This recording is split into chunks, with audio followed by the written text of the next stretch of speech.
30 ദിവസം കൊണ്ട് 4 സുവിശേഷവും എന്ന മലയാളം ബൈബിൾ പോഡ്കാസ്റ്റിലേക്ക് സ്വാഗതം. സുവിശേഷം ദൈവശക്തി. ഇന്ന് ദിവസം 2. ഇന്നത്തെ വായനകൾ മത്തായി 2-ാം അധ്യായം, മാർക്കോസ് 2-ാം അധ്യായം, ലൂക്ക 2-ാം അധ്യായം.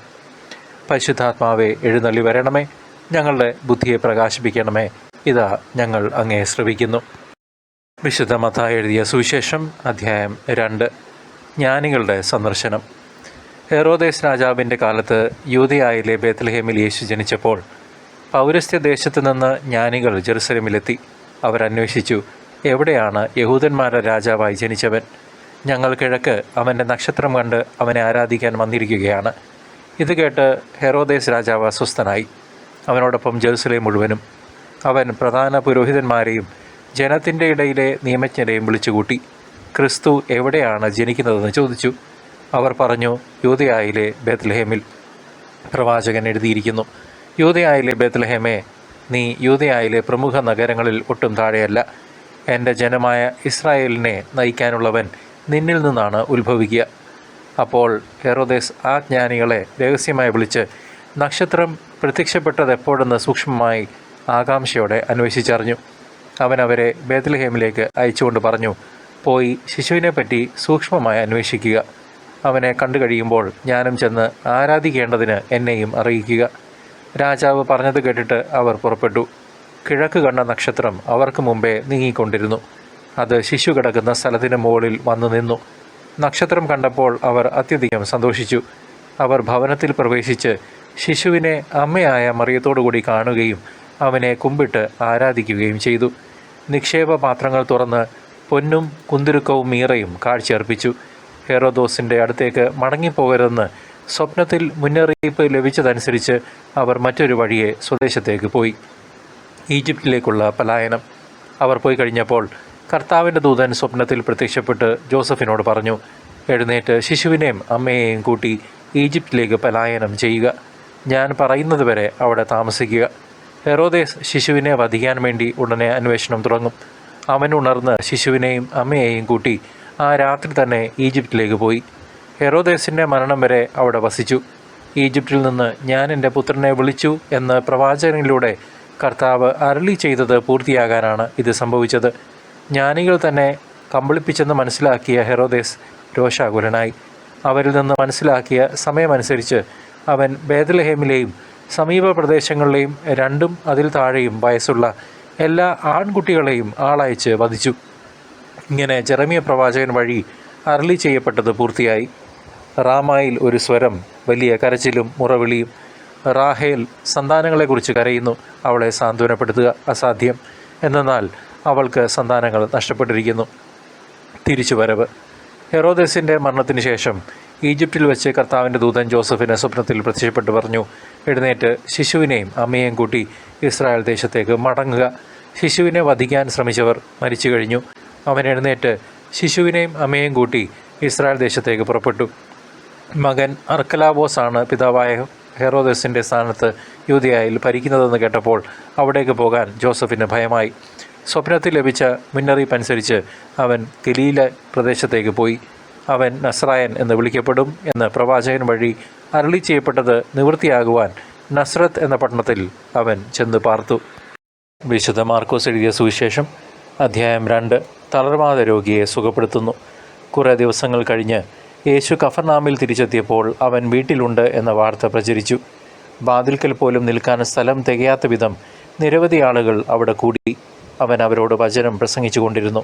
അപ്പോൾ 4 പേർ ഒരു തളർവാദ രോഗിയെ എടുത്തുകൊണ്ട് വന്നു. ജനക്കൂട്ടം നിമിത്തം അവൻ്റെ അടുത്തെത്താൻ അവർക്ക് കഴിഞ്ഞില്ല. അതിനാൽ അവൻ ഇരുന്ന സ്ഥലത്തിൻ്റെ മേൽക്കൂര പൊളിച്ച് തളർവാദ രോഗിയെ അവർ കിടക്കയോടെ താഴോട്ടിറക്കി. അവരുടെ വിശ്വാസം കണ്ട് യേശു തളർവാദ രോഗിയോട് പറഞ്ഞു, മകനെ, നിന്റെ പാപങ്ങൾ ക്ഷമിക്കപ്പെട്ടിരിക്കുന്നു. നിയമജ്ഞരിൽ ചിലർ അവിടെ ഇരിപ്പുണ്ടായിരുന്നു. അവർ ചിന്തിച്ചു, എന്തുകൊണ്ടാണ് ഇവൻ ഇപ്രകാരം സംസാരിക്കുന്നത്?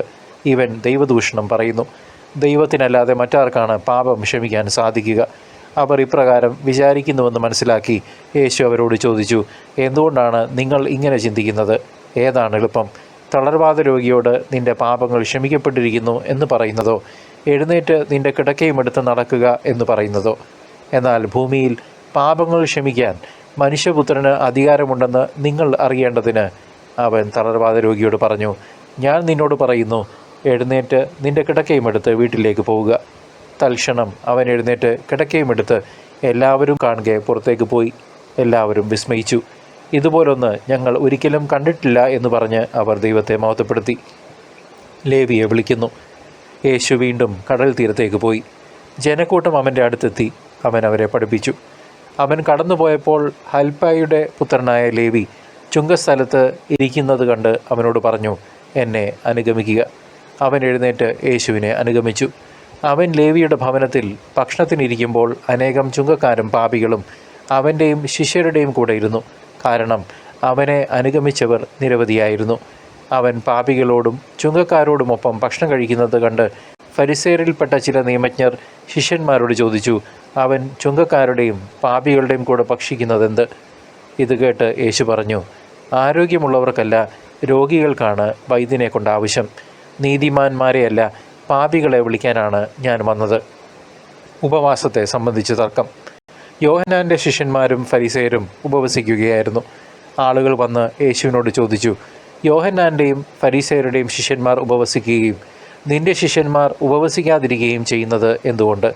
യേശു പറഞ്ഞു, മണവാളൻ കൂടെയുള്ളപ്പോൾ മണവറത്തോർക്ക് ഉപവസിക്കാൻ സാധിക്കുമോ? മണവാളൻ കൂടെയുള്ളിടത്തോളം കാലം അവർക്ക് ഉപവസിക്കാനാവില്ല. മണവാളൻ അവരിൽ നിന്ന് അകറ്റപ്പെടുന്ന കാലം വരും, അന്ന് അവർ ഉപവസിക്കും. ആരും പഴയ വസ്ത്രത്തിൽ പുതിയ കഷണം തുന്നി പിടിപ്പിക്കാറില്ല. അങ്ങനെ ചെയ്താൽ തുന്നിച്ചേർത്ത കഷണം അതിൽ നിന്ന് കീറിപ്പോരുകയും കീറൽ വലുതാവുകയും ചെയ്യും. ആരും പുതിയ വീഞ്ഞ് പഴയ തോൽക്കുടങ്ങളിൽ ഒഴിച്ചു വയ്ക്കാറില്ല.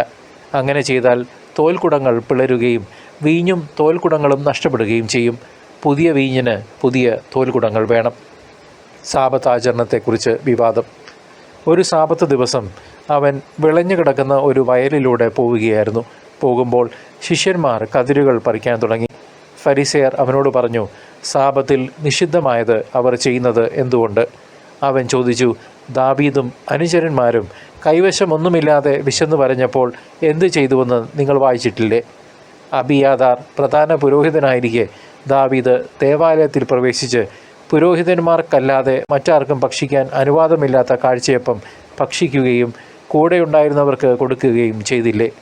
അവൻ അവരോട് പറഞ്ഞു, സാബത്ത് മനുഷ്യന് വേണ്ടിയാണ്, മനുഷ്യൻ സാബത്തിന് വേണ്ടിയല്ല. മനുഷ്യപുത്രൻ സാബത്തിൻ്റെയും കർത്താവാണ്. വിശുദ്ധ ലൂക്ക എഴുതിയ സുവിശേഷം അധ്യായം 2. യേശുവിൻ്റെ ജനനം. അക്കാലത്ത് ലോകമാസകലമുള്ള ജനങ്ങളുടെ പേര് എഴുതി ചേർക്കപ്പെടണം എന്ന് അഗസ്റ്റസ് സീസറിൽ നിന്ന് കൽപ്പന പുറപ്പെട്ടു. ക്വിരിനിയോസ് സിറിയയിൽ ദേശാധിപതിയായിരിക്കുമ്പോൾ ആദ്യത്തെ ഈ പേരെഴുത്ത് നടന്നു. പേരെഴുതിക്കാനായി ഓരോരുത്തരും താങ്കളുടെ നഗരത്തിലേക്ക് പോയി. ജോസഫ് ദാവീദിൻ്റെ കുടുംബത്തിലും വംശത്തിലും പെട്ടവനായിരുന്നതിനാൽ പേരെഴുതിക്കാനായി ഗലീലിയയിലെ പട്ടണമായ നസറത്തിൽ നിന്ന് യൂദയായിൽ ദാവീദിൻ്റെ പട്ടണമായ ബേത്ലഹേമിലേക്ക് ഗർഭിണിയായ ഭാര്യ മറിയത്തോടുകൂടെ പോയി. അവിടെ ആയിരിക്കുമ്പോൾ അവൾക്ക് പ്രസവ സമയമടുത്തു. അവൾ തൻ്റെ കടിഞ്ഞൂൽ പുത്രനെ പ്രസവിച്ചു. അവനെ പിള്ളക്കച്ച കൊണ്ട് പൊതിഞ്ഞ് പുൽത്തൊട്ടിയിൽ കിടത്തി. കാരണം സത്യത്തിൽ അവർക്ക് സ്ഥലം ലഭിച്ചില്ല. ആട്ടിടയന്മാർക്ക് ലഭിച്ച സന്ദേശം. ആ പ്രദേശത്തെ വയലുകളിൽ ആടുകളെ രാത്രി കാത്തുകൊണ്ടിരുന്ന ഇടയന്മാരുണ്ടായിരുന്നു. കർത്താവിൻ്റെ ദൂതൻ അവരുടെ അടുത്തെത്തി. കർത്താവിൻ്റെ മഹത്വം അവരുടെ മേൽ പ്രകാശിച്ചു. അവർ വളരെ ഭയപ്പെട്ടു. ദൂതൻ അവരോട് പറഞ്ഞു, ഭയപ്പെടേണ്ട. ഇതാ, സകല ജനത്തിനും വേണ്ടിയുള്ള വലിയ സന്തോഷത്തിൻ്റെ സദ്വാർത്ത ഞാൻ നിങ്ങളെ അറിയിക്കുന്നു. ദാവീദിൻ്റെ പട്ടണത്തിൽ നിങ്ങൾക്കായി ഒരു രക്ഷകൻ, കർത്താവായ ക്രിസ്തു, ഇന്ന് ജനിച്ചിരിക്കുന്നു. ഇതായിരിക്കും നിങ്ങൾക്ക് അടയാളം. പിള്ളക്കച്ച കൊണ്ട് പൊതിഞ്ഞ് പുൽത്തൊട്ടിയിൽ കിടത്തിയിരിക്കുന്ന ഒരു ശിശുവിനെ നിങ്ങൾ കാണും. പെട്ടെന്ന് സ്വർഗീയ സൈന്യത്തിൻ്റെ ഒരു വ്യൂഹം ആ ദൂതനോടുകൂടെ പ്രത്യക്ഷപ്പെട്ട് ദൈവത്തെ സ്തുതിച്ചുകൊണ്ട് പറഞ്ഞു, അത്യുന്നതങ്ങളിൽ ദൈവത്തിന് മഹത്വം, ഭൂമിയിൽ ദൈവകൃപ ലഭിച്ചവർക്ക് സമാധാനം. ദൂതന്മാർ അവരെ വിട്ട് സ്വർഗത്തിലേക്ക് പോയപ്പോൾ ആട്ടിടയന്മാർ പരസ്പരം പറഞ്ഞു, നമുക്ക് ബേത്ലഹേം വരെ പോകാം. കർത്താവ് നമ്മെ അറിയിച്ച ഈ സംഭവം നമുക്ക് കാണാം. അവർ അതിവേഗം പോയി. മറിയത്തെയും ജോസഫിനെയും പുൽത്തൊട്ടിയിൽ കിടക്കുന്ന ശിശുവിനെയും കണ്ടു. അനന്തരം ശിശുവിനെക്കുറിച്ച് തങ്ങളോട് പറയപ്പെട്ട കാര്യങ്ങൾ മറ്റുള്ളവരെ അവർ അറിയിച്ചു. അത് കേട്ടവരെല്ലാം ഇടയന്മാർ തങ്ങളോട് പറഞ്ഞ സംഗതികളെക്കുറിച്ച് അത്ഭുതപ്പെട്ടു. മറിയമാകട്ടെ ഇവയെല്ലാം ഹൃദയത്തിൽ സംഗ്രഹിച്ച് ഗാഢമായി ചിന്തിച്ചുകൊണ്ടിരുന്നു. തങ്ങളോട് പറയപ്പെട്ടതുപോലെ കാണുകയും കേൾക്കുകയും ചെയ്ത സകല കാര്യങ്ങളെക്കുറിച്ച് ദൈവത്തെ മഹത്വപ്പെടുത്തുകയും സ്തുതിക്കുകയും ചെയ്തുകൊണ്ട് ആ ഇടയന്മാർ തിരിച്ചുപോയി. പരിച്ഛേദനം, സമർപ്പണം. ശിശുവിൻ്റെ പരിച്ഛേദനത്തിലുള്ള 8-ാം ദിവസമായപ്പോൾ അവൻ ഗർഭത്തിൽ ഉരുവാകുന്നതിന് മുമ്പ് ദൂതൻ നിർദ്ദേശിച്ചിരുന്ന യേശു എന്ന പേര് അവന് നൽകി. മോശയുടെ നിയമമനുസരിച്ച് ശുദ്ധീകരണത്തിനുള്ള ദിവസങ്ങൾ പൂർത്തിയായപ്പോൾ അവർ അവനെ കർത്താവിന് സമർപ്പിക്കാൻ ജെറുസലേമിലേക്ക് കൊണ്ടുപോയി. കടിഞ്ഞൂൽ പുത്രന്മാരൊക്കെയും കർത്താവിൻ്റെ പരിശുദ്ധൻ എന്ന് വിളിക്കപ്പെടണം എന്നും ഒരു ജോഡി ചെങ്ങാലികളെയോ 2 പ്രാവിൻ കുഞ്ഞുങ്ങളെയോ ബലി അർപ്പിക്കണമെന്നും കർത്താവിൻ്റെ നിയമത്തിൽ പറഞ്ഞിരിക്കുന്നതനുസരിച്ചാണ് അവർ അങ്ങനെ ചെയ്തത്. ശിമെയോനും അന്നായും. ജെറുസലേമിൽ ശിമെയോൻ എന്നൊരുവൻ ജീവിച്ചിരുന്നു. അവൻ നീതിമാനും ദൈവഭക്തനും ഇസ്രായേലിൻ്റെ ആശ്വാസം പ്രതീക്ഷിച്ചിരുന്നവനും ആയിരുന്നു. പരിശുദ്ധാത്മാവ് അവൻ്റെ മേലുണ്ടായിരുന്നു. കർത്താവിൻ്റെ അഭിഷിക്തനെ കാണുന്നതുവരെ മരിക്കുകയില്ല എന്ന് പരിശുദ്ധാത്മാവ് അവനെ വെളിപ്പെടുത്തിയിരുന്നു. പരിശുദ്ധാത്മാവിൻ്റെ പ്രേരണയാൽ അവൻ ദേവാലയത്തിലേക്ക് വന്നു. നിയമപ്രകാരമുള്ള അനുഷ്ഠാനങ്ങൾക്കായി ശിശുവായ യേശുവിനെ മാതാപിതാക്കന്മാർ ദേവാലയത്തിൽ കൊണ്ടുചെന്നു. ശിമെയോൻ യേശുവിനെ കയ്യിലെടുത്തു ദൈവത്തെ സ്തുതിച്ചുകൊണ്ട് പറഞ്ഞു, കർത്താവെ, അവിടുത്തെ വാഗ്ദാനമനുസരിച്ച് ഇപ്പോൾ ഈ ദാസനെ സമാധാനത്തിൽ വിട്ടയക്കണമേ. എന്തെന്നാൽ സകല ജനതകൾക്കും വേണ്ടി അങ്ങ് ഒരുക്കിയിരിക്കുന്ന രക്ഷ എൻ്റെ കണ്ണുകൾ കണ്ടു കഴിഞ്ഞു. അത് വിജാതിയർക്ക് വെളിപാടിൻ്റെ പ്രകാശവും അവിടുത്തെ ജനമായ ഇസ്രായേലിൻ്റെ മഹിമയുമാണ്. അവനെക്കുറിച്ച് പറയപ്പെട്ടതെല്ലാം കേട്ട് അവൻ്റെ പിതാവും മാതാവും അത്ഭുതപ്പെട്ടു. ശിമെയോൻ അവരെ അനുഗ്രഹിച്ചുകൊണ്ട് അവൻ്റെ അമ്മയായ മറിയത്തോട് പറഞ്ഞു, ഇവൻ ഇസ്രായേലിൽ പലരുടെയും വീഴ്ചയ്ക്കും ഉയർച്ചയ്ക്കും കാരണമാകും. ഇവൻ വിവാദ വിഷയമായ അടയാളവുമായിരിക്കും. അങ്ങനെ അനേകരുടെ ഹൃദയവിചാരങ്ങൾ വെളിപ്പെടും. നിന്റെ ഹൃദയത്തിലൂടെ ഒരു വാൾ തുളച്ചു കയറുകയും ചെയ്യും. ഫനുവേലിൻ്റെ പുത്രിയും ആശേർ വംശജയുമായ അന്ന എന്നൊരു പ്രവാചികയും അവിടെ ഉണ്ടായിരുന്നു. ഇവൾ കന്യകാപ്രായം മുതൽ 7 വർഷം ഭർത്താവിനോടൊത്ത് ജീവിച്ചു.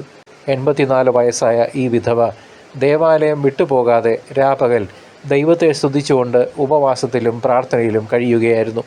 അവൾ അപ്പോൾ തന്നെ മുമ്പോട്ട് വന്ന് ദൈവത്തെ സ്തുതിക്കുകയും ജെറുസലേമിൽ രക്ഷ പ്രതീക്ഷിച്ചുകൊണ്ടിരുന്ന എല്ലാവരോടും ശിശുവിനെക്കുറിച്ച് സംസാരിക്കുകയും ചെയ്തു. കർത്താവിൻ്റെ നിയമപ്രകാരം എല്ലാം നിവർത്തിച്ച ശേഷം അവർ സ്വനഗരമായ ഗലീലിയിലെ നസ്രത്തിലേക്ക് മടങ്ങി. ശിശു വളർന്നു, ജ്ഞാനം നിറഞ്ഞ് ശക്തനായി. ദൈവത്തിൻ്റെ കൃപ അവൻ്റെ മേലുണ്ടായിരുന്നു. ബാലനായ യേശു ദേവാലയത്തിൽ. യേശുവിൻ്റെ മാതാപിതാക്കന്മാർ ആണ്ടുതോറും പെസഹ തിരുനാളിന് ജെറുസലേമിലേക്ക് പോയിരുന്നു. അവന് 12 വയസ്സായപ്പോൾ പതിവനുസരിച്ച് അവർ തിരുനാളിന് പോയി. തിരുനാൾ കഴിഞ്ഞ് അവർ മടങ്ങിപ്പോന്നു. എന്നാൽ ബാലനായ യേശു ജെറുസലേമിൽ തങ്ങി. മാതാപിതാക്കന്മാർ അതറിഞ്ഞില്ല. അവൻ യാത്രാ സംഘത്തിൻ്റെ കൂടെ കാണും എന്ന് വിചാരിച്ച് അവർ ഒരു ദിവസത്തെ വഴി പിന്നിട്ടു. ബന്ധുക്കളുടെയും പരിചയക്കാരുടെയും ഇടയിൽ അന്വേഷിച്ചിട്ട് കാണായികയാൽ യേശുവിനെ തിരക്കി അവർ ജെറുസലേമിലേക്ക് തിരിച്ചുപോയി. 3 ദിവസങ്ങൾക്ക് ശേഷം അവർ അവനെ ദേവാലയത്തിൽ കണ്ടെത്തി. അവർ ഉപാധ്യായന്മാരുടെ ഇടയിലിരുന്ന് അവർ പറയുന്നത് കേൾക്കുകയും അവരോട് ചോദ്യങ്ങൾ ചോദിക്കുകയും ചെയ്യുകയായിരുന്നു. കേട്ടവരെല്ലാം അവൻ്റെ ബുദ്ധിശക്തിയിലും മറുപടികളിലും അത്ഭുതപ്പെട്ടു. അവനെ കണ്ടപ്പോൾ മാതാപിതാക്കൾ വിസ്മയിച്ചു. അവൻ്റെ അമ്മ അവനോട് പറഞ്ഞു, മകനെ, നീ ഞങ്ങളോട് ഇങ്ങനെ ചെയ്തതെന്ത്? നിൻ്റെ പിതാവും ഞാനും ഉത്കണ്ഠയോടെ നിന്നെ അന്വേഷിക്കുകയായിരുന്നു. അവൻ അവരോട് ചോദിച്ചു, നിങ്ങൾ എന്തിനാണ് എന്നെ അന്വേഷിച്ചത്? ഞാൻ എൻ്റെ പിതാവിൻ്റെ കാര്യങ്ങളിൽ വ്യാപൃതനായിരിക്കേണ്ടതാണെന്ന് നിങ്ങൾ അറിയുന്നില്ലേ? അവൻ തങ്ങളോട് പറഞ്ഞതെന്തെന്ന് അവർ ഗ്രഹിച്ചില്ല. പിന്നെ അവൻ അവരോടൊപ്പം പുറപ്പെട്ട് നസറത്തിൽ വന്ന് അവർക്ക് വിധേയനായി ജീവിച്ചു. അവൻ്റെ അമ്മ ഇക്കാര്യങ്ങളെല്ലാം ഹൃദയത്തിൽ സംഗ്രഹിച്ചു. യേശു ജ്ഞാനത്തിലും പ്രായത്തിലും ദൈവത്തിൻ്റെയും മനുഷ്യരുടെയും പ്രീതിയിലും വളർന്നു വന്നു. പ്രിയ ദൈവജനമേ, മത്തായി 2-ാം അധ്യായം യേശുവിൻ്റെ ജനനവും വിദ്വാൻമാരുടെ സന്ദർശനവും ഹെറോദോസ് രാജാവിൻ്റെ ക്രൂരതയും വിവരിക്കുന്നു. വിദ്വാൻമാർ നക്ഷത്രത്തെ പിന്തുടർന്ന് രാജാവിനെ വണങ്ങാനെത്തിയത് ഈ അധ്യായത്തിലെ പ്രധാന സംഭവമാണ്. മർക്കോസ് 2-ാം അധ്യായത്തിൽ യേശു പക്ഷപാതക്കാരനെ സൗഖ്യമാക്കുന്നതും പാപങ്ങൾ ക്ഷമിക്കുന്നതുമായ അത്ഭുതകരമായ അധികാരം നാം കാണുന്നു. അവിടെ യേശു താൻ പാപങ്ങളെ ക്ഷമിക്കാൻ അധികാരമുള്ള മനുഷ്യപുത്രനാണെന്ന് വെളിപ്പെടുത്തുന്നു. ലൂക്കായുടെ 2-ാം അധ്യായമാകട്ടെ യേശുവിൻ്റെ ജനനത്തിൻ്റെ മനോഹരമായ വിവരണവും പുൽക്കൂട്ടിലെ ജനനവും നൽകുന്നു. ഇടയന്മാർക്ക് ലഭിച്ച ദൂതും ശിശുവായ യേശുവിനെ ദേവാലയത്തിൽ സമർപ്പിക്കുന്നതും ഇവിടെ രേഖപ്പെടുത്തിയിട്ടുണ്ട്. ഈ 3 അധ്യായങ്ങളും യേശുവിൻ്റെ ദൈവത്വത്തെയും മാനുഷിക അവതാരത്തെയും ഒരേപോലെ എടുത്തു കാണിക്കുന്നു. ലോകത്തിൻ്റെ രക്ഷകനായി വന്ന ക്രിസ്തുവിൻ്റെ വിവിധ വശങ്ങൾ ഈ വചനഭാഗങ്ങൾ നമുക്ക് വെളിപ്പെടുത്തി നൽകുന്നു. ദൈവത്തിൻ്റെ രക്ഷാകരമായ പദ്ധതി മനുഷ്യചരിത്രത്തിൽ എങ്ങനെ ഇടപെടുന്നു എന്ന് ഈ അധ്യായങ്ങൾ നമ്മെ പഠിപ്പിക്കുന്നു. വിശ്വാസികളെ നമുക്ക് പ്രത്യാശയും ധൈര്യവും നൽകുന്ന വചനഭാഗമാണ് ഇത്. ഈ അധ്യായങ്ങളിലെ സംഭവങ്ങൾ ഇന്നത്തെ നമ്മുടെ ലോക സാഹചര്യങ്ങളുമായി ഏറെ അർത്ഥവത്തായ രീതിയിൽ ബന്ധപ്പെട്ടിരിക്കുന്നു. ഹെറോദോസിനെ പോലെ അധികാരത്തിനായി അപരനെ അടിച്ചമർത്തുന്ന ഭരണാധികാരികളെ ഇന്നും നമ്മുടെ ചുറ്റും നമ്മുടെ ലോകത്തിൻ്റെ പല ഭാഗങ്ങളിലും കാണാം. മർക്കോസ് 2-ാം അധ്യായത്തിൽ കാണുന്നത് പോലെ രോഗവും പാപവും പേറുന്ന അനേകം പേർ ഇന്നും ആശ്വാസത്തിനായി കർത്താവായ യേശുവിനെ അന്വേഷിക്കുന്നു. ശരിയല്ലേ? ലൂക്കായുടെ 2-ാം അധ്യായത്തിലെ ആട്ടിടയന്മാരെ പോലെ എളിയവരായ മനുഷ്യർക്കാണ് ദൈവം തൻ്റെ വെളിപാടുകൾ ഇന്നും നൽകിക്കൊണ്ടിരിക്കുന്നത്. സാങ്കേതികമായി വളർന്നെങ്കിലും മനുഷ്യൻ്റെ ആത്മീയ ശൂന്യതയ്ക്ക് മാറ്റം വന്നിട്ടില്ല എന്ന് ഈ വചനഭാഗം നമ്മെ ഓർമ്മിപ്പിക്കുന്നു. വിദ്വാൻമാർ നക്ഷത്രത്തെ നോക്കിയതുപോലെ ഇന്നും സത്യം അന്വേഷിക്കുന്നവർക്കായി ദൈവം പല വിധമായ അടയാളങ്ങൾ നൽകുന്നുണ്ട്. ലൗകിക സുഖങ്ങളിൽ മുഴുകിയിരിക്കുന്ന ആധുനിക മനുഷ്യന് യേശുവിൻ്റെ ലാളിത്യം ഒരു വലിയ പാഠമാണ്.